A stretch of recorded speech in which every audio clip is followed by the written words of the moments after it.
be forced to do so. Thanks, Senator Walsh. Yes, pity. Okay, Deputy Barrett. Ambassador, I will say frankly, I'm one of the people who thinks you should be expelled from this country, and I believe that that's nothing to do with you personally. It's to do with the policies of your state. And I think, along with Desmond Tutu, that the time for treating you as a normal state is over, because you're not behaving as a normal state. And I just want to ask you questions, really, in relation to that contention. And I would just say, for the record, it certainly isn't motivated by anti-Semitism in my case. I mean, for example, when disgraceful attempts were being made to downplay the horrors of the Holocaust by people like David Irving, I brought a Jewish Auschwitz survivor to this city to organise meetings and get her on national television to remind the Irish people about the horrors of the Holocaust. And I would do so again if anybody tried to downplay the horrors of what were done to the Jewish people. But it is precisely because I'm opposed to racism that I oppose what your state is doing and what it stands for. So I just want to ask you a few questions in relation to that. And I should also say, by the way, I lived for a year on Moshav Neot Hakikar in the Dead Sea in 1987, 2 weeks before the first Intifada broke out. That leads me to my first question. You have tried to cover over what you have done, the killings of innocent people in Gaza on 3 separate occasions over recent years, the seizure of Palestinian land and so on, by attacking Hamas. Now, why don't you just admit that Hamas didn't exist when the first Intifada took place? They didn't set up an armed wing until the early 1990s. And that there was a reason that PLO were in Tunis at the time, exiled, effectively not present. But the ordinary Palestinians rose up because you denied them basic rights. I lived there. It was apartheid. It was racism. It was endemic. It was rotten. Absolutely, I was shocked within weeks of living there to see how you treated Palestinian people. And isn't it the fact that the law of return, which is the basic law of the Israeli state, is a racist apartheid law because it confers rights on Jews that it denies to Palestinians? It allows, for example, if I was Jewish and had never stepped foot in Israel, I could claim citizenship there tomorrow.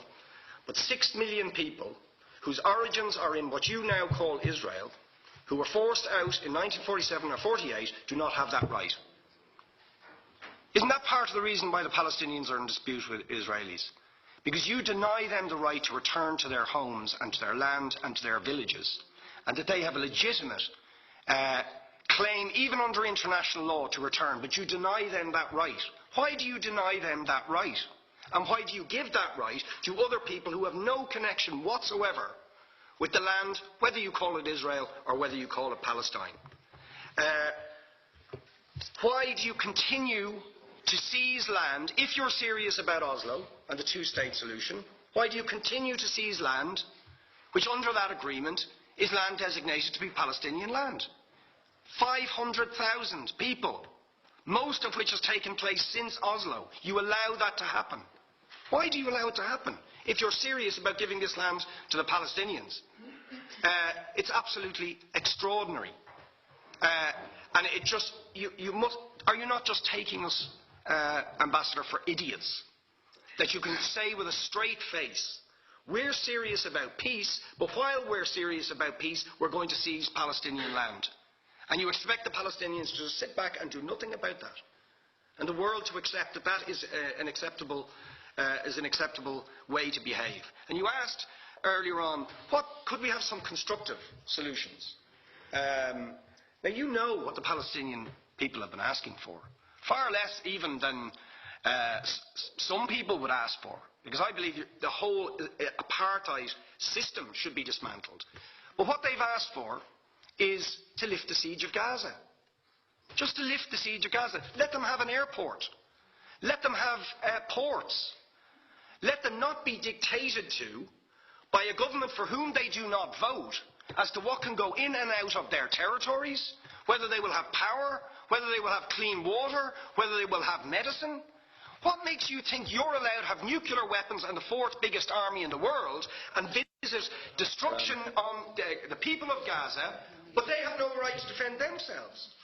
They have no territorial sovereignty over that land. Could you ask questions, please? How do you justify that? Yeah. All right. How do you justify those double standards? And very lastly, Ambassador. People like Bishop Tutu, Nelson Mandela, and I would certainly describe your state as an apartheid state, with different laws for people depending on their race or religion. Now, isn't that just the case that, for example, at checkpoints going into the West Bank, there's a channel if you're Israeli or European, and there's a channel if you're Arab? Just because you're Arab. If you came into Dáil Éireann and they stopped you and said, "Are you Jewish?" "Oh no, sir, you can't come in through the same entrance as Irish people or European people because you're Jewish," you would call that racism and apartheid. But yet you practice that. You practice that with your checkpoints and your military barriers and your apartheid wall. How can you justify that? All right, thank you. Last